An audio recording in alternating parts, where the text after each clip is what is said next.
a calendar. So obviously this is one of the scariest things for atypicals, or in my experience it certainly is, keeping track of what's coming in the future is going to be, it's impossible to just keep it in your head. So you need a tool, you need the calendar. But deadlines are very difficult when, we kind of have that present tunnel vision focus just on the now. And so, except for as something to worry about vaguely, future events don't exactly exist to us per se. So, deadlines are vague, the future is vague, makes it hard to complete projects, especially on a time schedule that everybody else can agree with and gets clearly communicated to them.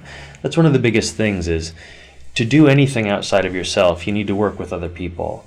And that requires scheduling and for them to understand what's going on. It's that communication step. So you need to have a clear plan so that you can communicate with other people, so that you can make projects that aren't just you hanging out, in your bedroom, building Lego blocks, doing whatever it is, playing Minecraft.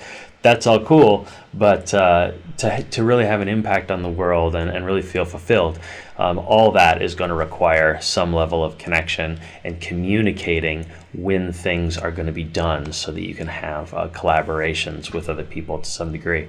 So you are going to want to schedule your routines. Anything that's recurring, I think of chores.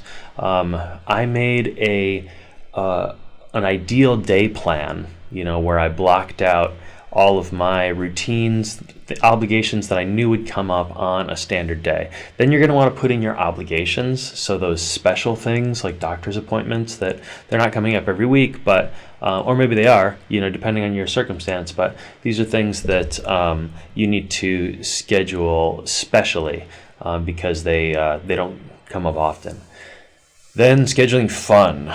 Scheduling fun is arguably what you should do first before doing everything else. Maybe, before your routines.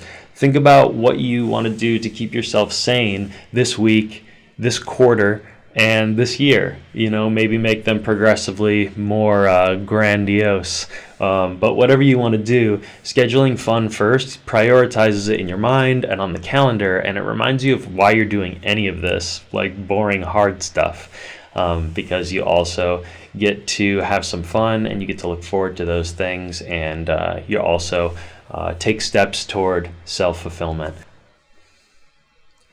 Okay, when you're scheduling deadlines, you're going to want to choose the projects that are coming up in the next quarter and set those on the calendar, set the deadlines for completing those projects.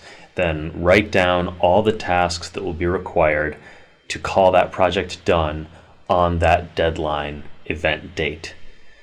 Now take those tasks and begin to move backward in time on your calendar towards the present date and start setting down those tasks that make up the complete project on different sort of monthly milestones, things that you're going to have finished in order to get to that deadline. Then you can take those monthly milestones and see, okay, what are these smaller chunks of the project composed of? What tasks need to be done to finish those? And that's what's going to go on your daily checklist that's a product of your morning check-in. So that's how you're going to set up your bigger project deadlines and the sort of life goals that you want to accomplish. I call them destinations because I sort of feel like we're in motion towards our best possible destinations. And so that's how I think about those sort of life goals. Milestones are things that come up monthly or quarterly that are big accomplishments toward completing that project.